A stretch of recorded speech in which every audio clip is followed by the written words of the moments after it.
दरअसल एक बात समझ लीजिए, इनके जो सारे नेता हैं ना, बड़े विचित्र टाइप के नेता हैं।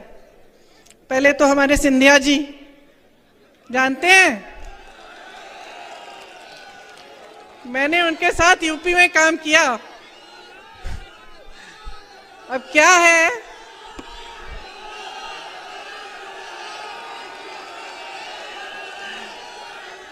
कि कद में थोड़े छोटे पड़ गए हैं? लेकिन अहंकार में तो भाई वाह भाई वाह। जब हम काम कर रहे थे यूपी में काम कर रहे थे, तो देखो यूपी वालों की, तो हम भी यूपी के हैं, आदत है हम लोग शिकायत, गुस्सा, नाराजगी सब निकाल देते हैं। महाराज बोलने की आदत नहीं है।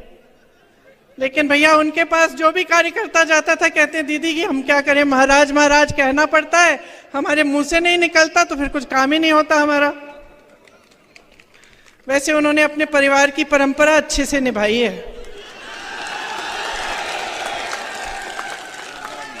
विश्वासघात तो बहुतों ने किया है, लेकिन इन्होंने ग्वालियर और चंबा की जनता के साथ विश्वासघात किया है।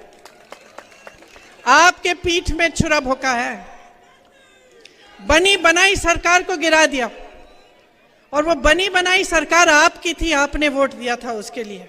3.5 साल से इस सरकार ने आपको 21 रोजगार दिए हैं। वो सरकार कांग्रेस की थी। मैंने जैसे कहा, छत्तीसगढ़ में देखिए बेरोजगारी का दर क्या है, आप ही के साथ धोखा हुआ है। इनकी नेताओं की बात कर रहे हैं तो दूसरे यहाँ के आपके गृह मंत्री महोदय जी की हो जाए। काम है कानून का पालन कराना। पता चला कि दिन भर पिक्चर देखते रहते हैं, कौन क्या पहना है उसकी बड़ी चिंता रहती है इन्हें। आपके पास कपड़े लत्ते नहीं हैं, आप कुछ खरीद नहीं पा रहे हैं, आप किसानी खेती में कमा नहीं पा रहे हैं, इसकी कोई चिंता नहीं है। आगे चलिए, विश्व प्रसिद्ध महान अभिनेता श्री शिवराज चौहान उर्फ मामा जी, एक्टिंग में तो अमिताभ बच्चन के कान काट लें, लेकिन जब काम की बात होती है तो फट से असरानी का रोल पकड़ लेते हैं। और मोदी जी का तो आप पूछिए ही मत। मोदी जी का क्या कहना, देश के पहले ऐसे प्रधानमंत्री हैं जो परमानेंट अपनी ही पीड़ा में परेशान रहते हैं। कर्नाटका गए, बड़ी लंबी लिस्ट ले गए कि भाई मुझे इतनी गालियां दी हैं, यहाँ भी कहने लगे मुझे इतनी गालियां दी हैं, रोते ही रहते हैं। लगता है आपने वो सलमान खान की पिक्चर देखी है तेरे नाम, उसमें सलमान खान शुरू से अंत तक रोते ही रहते हैं। मैं तो कहती हूँ मोदी जी के लिए भी पिक्चर बना देते हैं, उसका नाम रखेंगे मेरे नाम। वैसे एक बात है, मोदी जी ना आदमी की पहचान में टॉप क्लास है। दुनिया भर के गद्दारों और कायरों को इकट्ठा करके अपनी पार्टी में ले लिए। मुझे तो बेचारे आरएसएस और भाजपा के जो अच्छे कार्यकर्ता हैं, जो सालों से संघर्ष कर रहे हैं अपनी पार्टी के लिए, उन पे तरस आती है कि क्या पता ये कायरों की सेना ही उनकी पार्टी को चलाने ना लगे। ये है हालात। अब मजाक एक तरफ, आपके काम की बात करते हैं। देखिए, मैं आपसे एक सीधी सी बात कहती हूँ, हम मध्य प्रदेश में हैं, बगल में छत्तीसगढ़ है, वहां कांग्रेस की सरकार है, यहाँ भाजपा की सरकार है। तो देखते हैं भाई आपकी सरकार ने क्या किया, छत्तीसगढ़ की सरकार ने क्या किया, और देखते हैं का मतलब ये नहीं है कि प्रियंका गांधी स्टेज पे खड़ी है कह रही है तो आप मान जाए, मत मानिए। आप खुद पता करिए, कोई छत्तीसगढ़ में रहता है, राजस्थान में रहता है, कांग्रेस में के किसी अन्य प्रदेश में रहता है, तो आप खुद पता कर लीजिए वहां की परिस्थितियां क्या है। मेरी बातों पे मत चलिए, मेरा काम है आपको बताना, मैं बताऊंगी। देखिए, छत्तीसगढ़ में किसानों के कर्ज माफ हुए। मैंने आपसे कहा कि धान 2600 रुपए का, हम 2600 हो गया है, अब पहले 24 था, अब 2600 हो गया है, 2600 में खरीद रहे हैं। वहां वन उपज के लिए समर्थन मूल्य मिल रहा है। धान छोड़िए, गेहूं छोड़िए, वन उपज के लिए मिल रहा है। जो महंगाई देश की जो केंद्र सरकार है उसने थोपी है जनता पे, उससे बचाया जा रहा है लोगों को। जो आपके पैसे हैं आपकी जेब में वापस दिए जा रहे हैं। यहां जब भी ये सवाल उठता है भाजपा के प्रदेशों में, उनकी सरकारों में, तो जवाब यही आता है कि पैसे नहीं है। आप ओपीएस को देखिए, कांग्रेस के हर प्रदेश में आज ओपीएस लागू है। हमने ओपीएस लागू किया, वहां उन्होंने पैसे रोक रखे हैं छत्तीसगढ़ में, कि जब हम लागू कर भी रहे हैं तो वो कह रहे हैं हम नहीं देंगे। क्यों? जब ये सबको बड़े बड़े उद्योगपतियों के कर्ज माफ कर सकते हैं, बड़े बड़े उद्योगपतियों को जो आपकी संपत्ति है वो सौंप सकते हैं, तो आपके लिए आपके जेब में, चाहे आपका पेंशन हो, चाहे आपके कर्ज माफ करने की बात हो, चाहे महिलाओं के लिए कुछ राहत हो, इसकी बात क्यों नहीं कर सकते? ये क्यों नहीं कर सकते हैं? अब आप बताओ, आपके इलाके में पता नहीं आवारा पशु का है कि है समस्या खेतों में, है कि नहीं है? है। चलो, यूपी में बहुत है, यूपी में बहुत है, और पूरे मध्य प्रदेश में जहां जहां मैं गई हूं वहां बहुत समस्या है। तो अब हम देखते हैं कि भाई आपकी सरकार ने क्या किया। कुछ नहीं किया इसको सुलझाने के लिए। और जो छत्तीसगढ़ की सरकार है कांग्रेस की, उन्होंने देखा कि देखो ये बड़ी समस्या है, इससे किसान जूझ रहा है। रात को आवारा पशु आता है, खेत खा जाता है, तो महिलाएं दिन भर खेती के पहरेदारी करती हैं और रात को किसान जाता है, वो बेचारा बैठा रहता है पूरी रात। तो हमने सोचा कि किस तरह से इस समस्या को सुलझाया जाए। तो क्या किया उन्होंने, हजारों गौठान बना दिए। और उन गौठानों, ये ऐसे गौठान नहीं है जैसे इधर उधर दिखते हैं कि गौ माता को वहां छोड़ दिया, पानी नहीं है, चारा नहीं है, छत नहीं है और वहां पड़ी रहती है। ऐसे गौठान नहीं। उन्होंने सोचा कि ऐसे गौठान बनाएंगे जिससे जो गांव की अर्थव्यवस्था है वो मजबूत हो जाएगी। तो क्या किया, वहां जो स्वयं सेवा समूह है महिलाओं के, वो बनवाए, महिलाओं को रोजगार दिया। ये कह दिया कि अगर आप गोबर बेचेंगे, हम गोबर आपसे खरीदेंगे। सरकार जनता से कहा कि हम गोबर खरीदेंगे। तो क्या हुआ, लोगों ने आवारा पशु रखने शुरू किए क्योंकि उससे कमाई शुरू हो गई।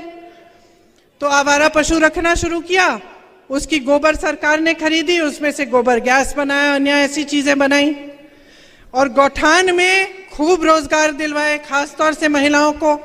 तो वहां मैं ऐसी महिलाओं से मिली हूं जो उन गौठानों में काम करके अपने स्वयं सेवा समूह द्वारा 1 लाख से 6 लाख रुपए कमा रही हैं महिलाएं। तो एक बड़ी समस्या थी, उसको सुलझाने के लिए दिमाग लगाया गया और ये तय किया गया कि हम इस तरह से सुलझाएंगे कि जनता की सुविधा हो जाएगी। और आज मध्य प्रदेश में किसान उसी से जूझ रहा है। मैं तो कहती हूँ नकल ही कर लेते। छत्तीसगढ़ में जो प्रोग्राम है, जो योजना है, उसकी नकल करके यहां कर लेते हैं, उतना भी नहीं किया। तो जो आपकी बड़ी बड़ी समस्याएं हैं उससे आज आप जूझ रहे हैं, बहुत परेशान हैं। गांव को मजबूत करने की जो बात होती है ना, वो शुरू में महात्मा गांधी जी ने की थी। ग्राम स्वराज कहते थे उसे। कहते थे कि जब तक ग्राम स्वराज पूरी तरह से नहीं होगा तब तक ये देश पूरी तरह से स्वतंत्र नहीं हो सकता, ये कहते थे गांधी जी। तो जो कांग्रेस की सरकारें हैं वो चाहते हैं कि ग्राम में मजबूती आए, गांव में, मतलब जो गांव का गरीब है उसे ग्रामीण रोजगार भी मिल जाए, उसे पलायन करने की जरूरत ना हो। तो इसीलिए मनरेगा जैसी स्कीम कांग्रेस पार्टी लाई थी। आप जानते हैं कि मनरेगा की स्कीम से आपको ग्रामीण रोजगार मिलते थे। खेती किसानी पर और जोर डाला ताकि आपको समर्थन मिले, सरकार मदद करे, आपकी सहायता करे ताकि आप कमा पाएं अपनी खेती से। आज छत्तीसगढ़ में ये स्थिति है कि जो पलायन करके चले गए थे, जिनको रोजगार नहीं मिल रहा था भाजपा के शासन में, और वो चले गए शहरों में कि भाई रोजगार वहां अच्छा मिल जाएगा, वो वापस आ रहे हैं। किसानी में जो रोजगार है वो बढ़ रहे हैं छत्तीसगढ़ में। और ये सिर्फ छत्तीसगढ़ की स्थिति नहीं है, ये राजस्थान, हिमाचल प्रदेश, कर्नाटका, जहां जहां हमारी सरकारें हैं वहां हमारी पूरी कोशिश ये है कि पंचायत मजबूत हो, गांव मजबूत हो, ग्रामीण रोजगार मिले, आपके लिए सुविधा हो। बेरोजगारी जो है बहुत बढ़ गई है पूरे देश में। 45 सालों में सबसे ज्यादा बेरोजगारी आज है देश में, भाजपा के राज में। जी आके दे दीजिए, आ जाइए।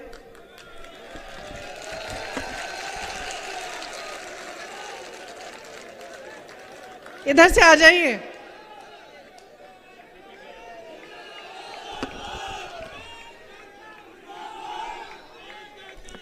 अब आपकी यहां मध्य प्रदेश की क्या स्थिति है? जैसे मैंने कहा, तमाम सरकारी पद खाली हैं, परीक्षाओं में घोटाले पे घोटाला हो रहा है। 3.5 साल में 21 रोजगार दिए हैं आपको,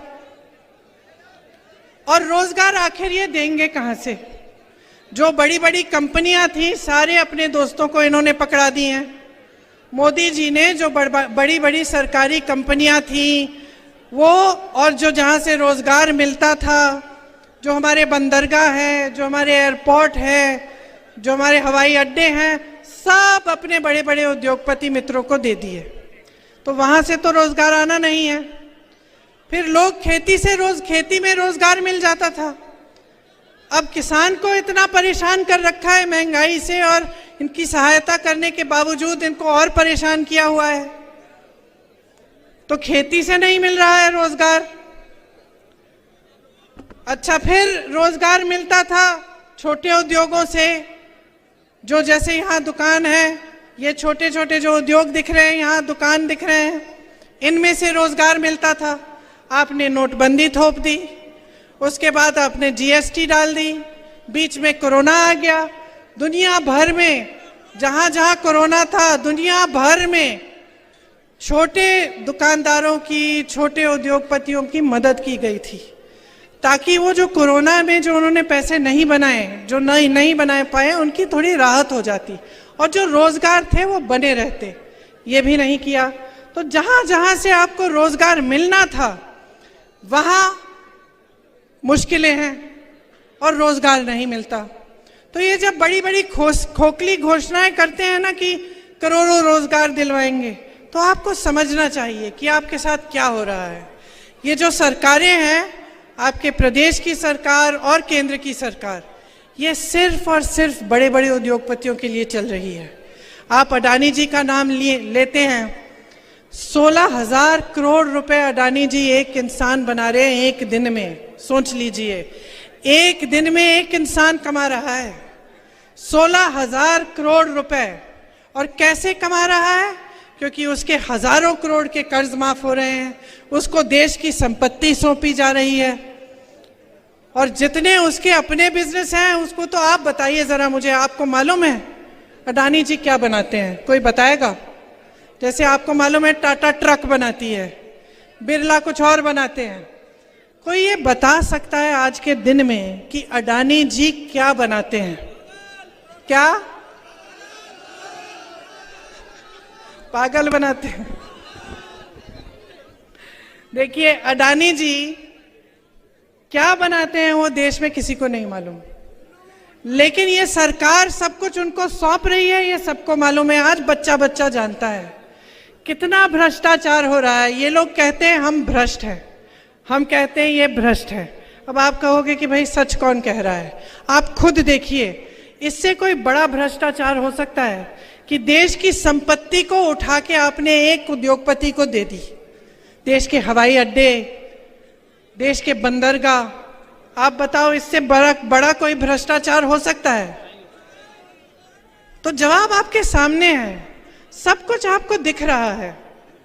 महिलाओं के लिए इन्होंने कहा आरक्षण करेंगे, सब महिलाएं बड़ी खुश हो गई कि भाई आरक्षण हो जाएगा, हम भी चुनाव लड़ पाएंगे अच्छी तरह। बाद में पता चलता है कि 10 साल बाद तक ये लागू नहीं होगा। चुनाव आ रहा है, कह दिया लाडली योजना। चुनाव से पहले महिलाओं को कोई पूछ ही नहीं रहा है। तो ये परिस्थितियां आपके सामने हैं। महिलाओं के लिए इतना काम हो सकता है। जहां हमारी सरकारें हैं वहां महिलाओं को खूब मौके दिए हुए हैं।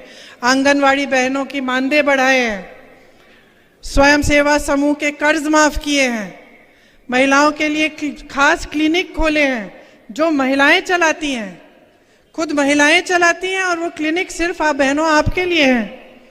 श्रमिकों की बेटियों के लिए 20,000 रुपए दिलवाए, शादी के लिए 50,000, लड़कियों को पीजी तक मुफ्त शिक्षा करा दी, और जो पाठशालाएं बनाई हैं प्रदेश में, छत्तीसगढ़ में, उन पाठशालाओं में जो इंग्लिश मीडियम पाठशाला है उसमें 50% आरक्षण महिलाओं को दिया हुआ है। तो इतने काम हैं जो हो सकते हैं। ये ऐसी बात नहीं है कि सरकार आई और काम ही नहीं हो पा रहा है, भाई हमारे पास पैसे नहीं है, फंड्स नहीं है, ये बहाने हैं बहनों और भाइयों। जहां सरकार की नीयत ठीक होती है ना, वहां पे काम बहुत हो सकता है।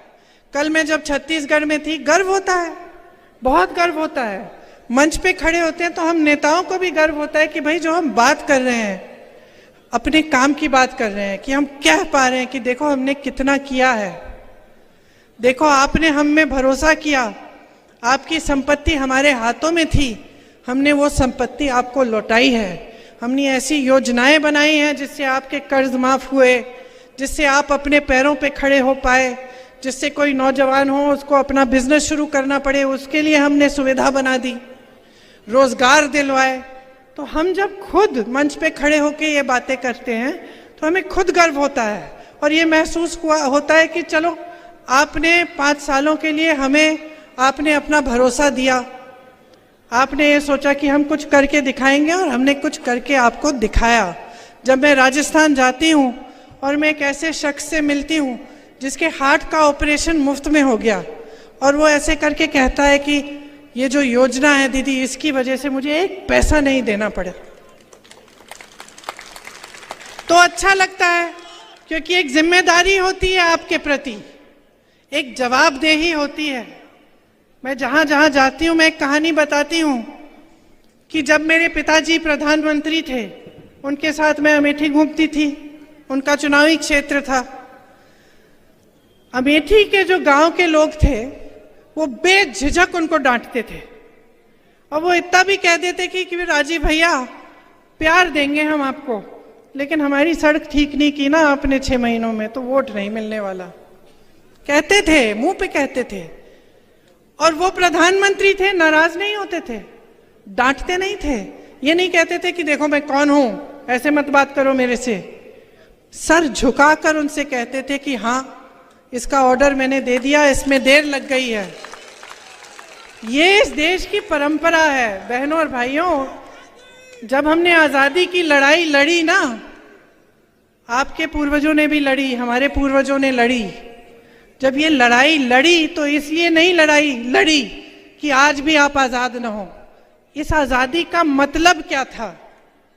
इस आजादी का मतलब था कि जो शक्ति है, देश की जितनी भी शक्ति है, देश की जो संपत्ति है, वो आपके हाथों में हो। ये इसी को आजादी कहते थे। वरना अंग्रेजों में और यहाँ के शासकों, अब नए शासकों में क्या फर्क है? अगर आपके हाथों में ये शक्ति नहीं होती वोट की, कि आप हर 5 साल बदल सकते थे सरकार, और अगर कोई जवाबदेही नहीं होती आपके प्रति कि नेता थोड़ा घबराए, यहाँ जब आपके सामने आए तो थोड़ा बहुत घबराए कि भाई मैंने इनका काम नहीं किया, इस बार मैं नहीं चुना जाऊंगा। ये शक्ति आपको लोकतंत्र के जरिए, आपके संविधान के जरिए आपको दी, और कई महापुरुषों ने इसके लिए अपनी जान दी।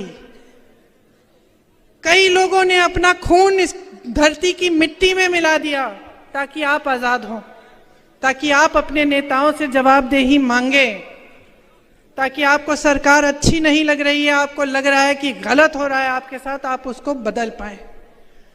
तो अब मेरी शिकायत है आपसे, क्या कर रहे हैं आप? अपनी परिस्थिति देखी। मैंने सुना है यहाँ पे आप ही के क्षेत्र में तमाम निर्दोष लोगों पर फर्जी केस लगा के जेल में डाल देते हैं, है? देखिए, मैंने पहले ही कहा, मजाक में कहा, लेकिन मैंने कहा कि गृह मंत्री हैं यहाँ के जो प्रतिनिधि हैं, गृह मंत्री हैं, इनका काम क्या है? इनका काम है कानून को लागू कराना, मतलब जनता को सुरक्षित रखना। और किसकी सुरक्षा कर रहे हैं? यहाँ के गुंडे, यहाँ के माफिया, इनको किसका संरक्षण मिलता है? जब आप परेशान होते हैं, आपकी कोई समस्या उठती है, तो आप जा पाते हैं इनके पास? अपना काम करा पाते हैं? आते हैं आपके घरों में? ये कभी पूछने आते हैं कि आपका जीवन कैसा चल रहा है? तो भाई आपने चुना क्यों?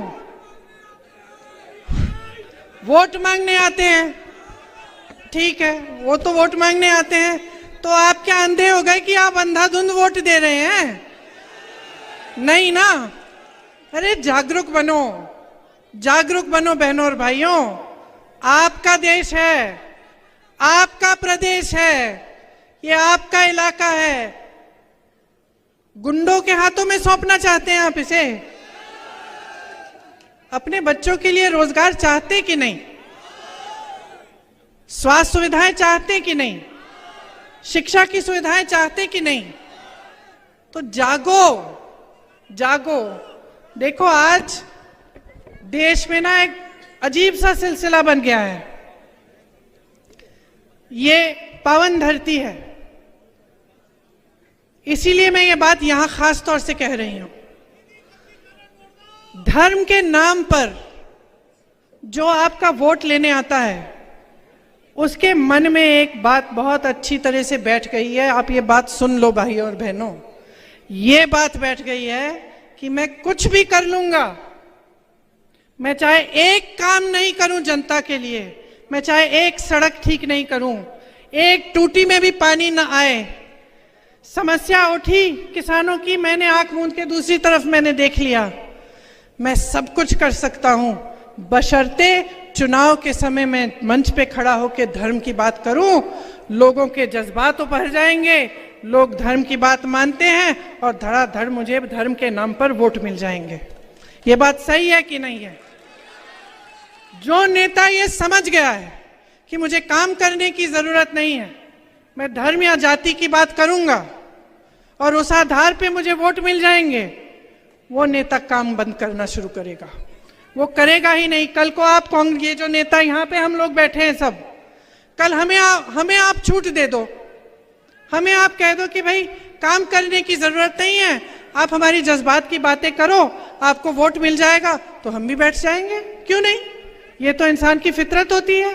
जब जवाबदेही नहीं है, जिम्मेदारी नहीं है, तो इंसान बैठ जाता है। घर में ऐसा होता है, आप अपने बेटे को कोई जिम्मेदारी ना दो, उसको खिलाते रहो, पिलाते रहो, घर में बैठा रहता है। क्या करेगा? बाहर जाके नौकरी ढूंढेगा? नहीं ढूंढेगा। जब बेटा गलत करता है, काम नहीं करता, या मान लो कहीं किसी के घर में चले गया, कुछ उठा के ले आया, तो माँ उसको डांटती है, उसको थप्पड़ मारती है, कहती है कि क्या चोरी करके लाया, जा वापस दे, कहती है कि नहीं? तो तुम बच्चों को डांटते हो, बच्चों को सुधारने की कोशिश करते हो, नेताओं को क्यों नहीं सुधार रहे?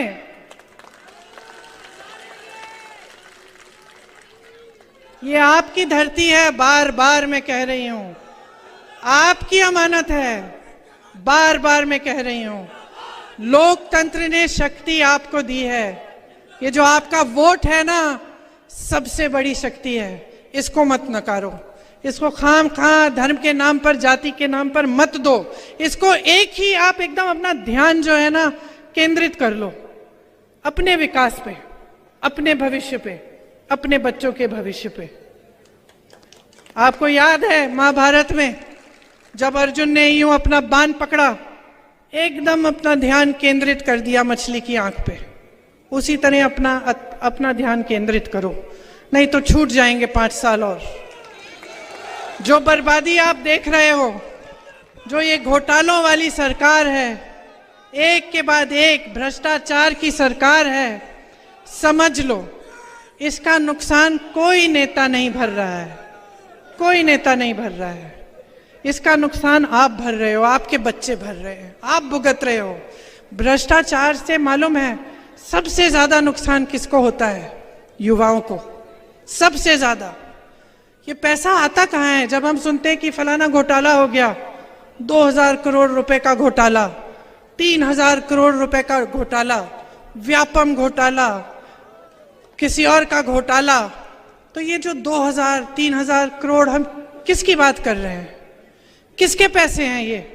एक दूसरे से तो नहीं ले रहे हैं ये नेता, नहीं ना, किसी दूसरी राजनीतिक पार्टी से भी नहीं ले रहे हैं।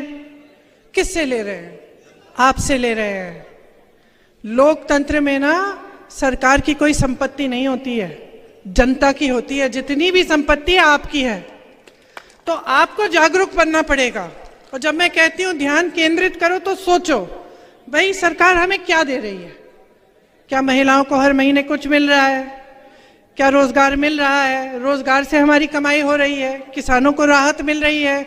ये बड़े बड़े लंबे चौड़े बिजली के बिल जो आते हैं, इसमें राहत मिल रही है? पूछो, क्योंकि ये सब आपका अधिकार है। कोई आप पर एहसान नहीं करता।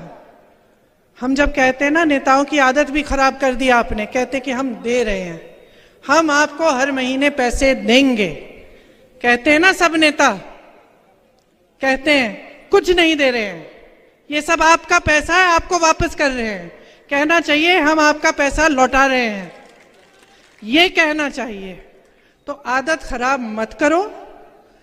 अब बहुत समय हो गया है, 18 सालों से भुगत रहे हो। अगर आपने खुद अपने जीवन में खूब तरक्की देखी है, आप खुश हो, आप परेशान नहीं हो, तो ठीक है, फिर से भाजपा की सरकार बना दो। नहीं, मैंने सुना है कि इस बार खासतौर से दतिया में बदलाव आ रहा है। मैंने सुना है कि खनन माफिया, लैंड माफिया से आप छुटकारा चाहते हैं। मैंने सुना है कि जो भ्रष्टाचार हो रहा है, जो मिलावट हो रहा है, नशाखोरी हो रही है, इससे आप छुटकारा चाहते हैं। सही सुना है? तो मन बना लो, मन बना लो भाई और बहनों। इतना मुश्किल नहीं है, एक वोट की बात है। आज आखिरी दिन है प्रचार का, सोच समझ के अपना वोट दो। मेरी दादी जी इंदिरा जी कहती थी कि जनता में सबसे ज्यादा विवेक है। जब जनता ने उन्हें हराया, मालूम है आपको, 77 में उनको हराया, अपनी ही सीट हार गई थी, काफी समय के लिए मायूस थी, घर में ही बैठी रहती थी, कुछ महीनों के लिए कमरे में ही रहती थी। उस समय उन्होंने ये नहीं कहा कि जनता ने गलत किया, उस समय उन्होंने ये कहा कि मुझसे कुछ गलती हो गई होगी, मैंने कुछ ऐसा किया है जिससे जनता नाराज है और मुझे उसमें सुधार लाना है। ये होता है असली नेता।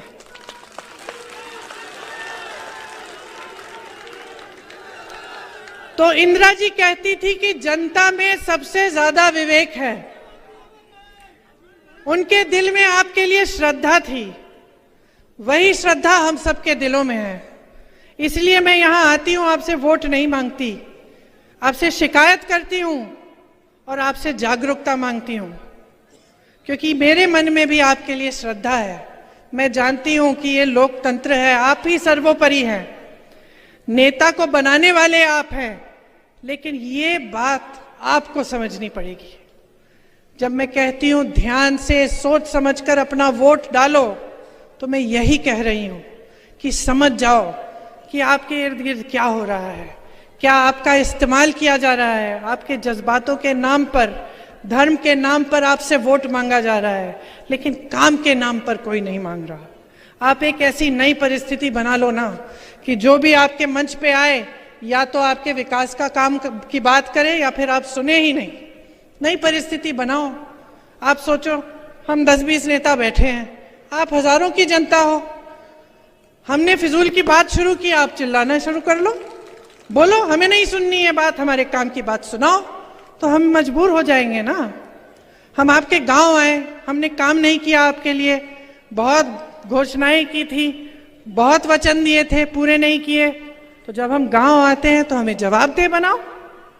अमेठी की जनता करती थी, ज्यादा साल नहीं गुजरे हैं, बस ये हो गया है कि आपको जो धर्म के नाम पर जो जिस तरह से आपके सामने जो प्रचार किया गया है, उससे आपका नुकसान हुआ है। क्योंकि किसी को धर्म का इस्तेमाल नहीं करना चाहिए। धर्म हम सबके दिलों में है, हम हिंदुस्तानी हैं, चाहे किसी भी धर्म के हों। धर्म में हमारी बहुत आस्था है। तो मैं सिर्फ ये कहना चाहती हूं कि नेता के दिल में भी जनता के प्रति आस्था होनी चाहिए, वही आस्था होनी चाहिए, क्योंकि नेता का एक ही धर्म होना चाहिए, आपका विकास, आपकी तरक्की, आपको सशक्त बनाना। तो मैंने काफी लंबी बातें कर ली, लेकिन मेरी बातों को भूलो मत। परसों वोट देने जाओगे तो ध्यान से मेरी बातों को याद रखो। बदलाव लाना है, दतिया में बदलाव लाना है, मध्य प्रदेश में बदलाव लाना है। आपको अच्छे नेता मिले जो काम करके दिखाएं आपको, जो दिन रात एक करके दिखाएं आपको, जो आप ही के लिए समर्पित हैं। तो आप कांग्रेस को चुनिए, 5 सालों का मौका दीजिए। देखिए छत्तीसगढ़ में क्या हो रहा है, राजस्थान में क्या हो रहा है, कर्नाटका में क्या क्या नहीं हो रहा है। आप इन सब प्रदेशों में देखिए, और जो आपका अनुभव रहा है 18 साल का भाजपा की सरकार का, उसका आप इस्तेमाल करिए, उसके बारे में सोचिए, और उस आधार पर जब आप वोट डालेंगे सोच समझकर, अपने विवेक का इस्तेमाल करके, तो मैं दावे के साथ कह सकती हूं कि बदलाव आएगा। एक बार मेरे साथ बोलिए जोर से,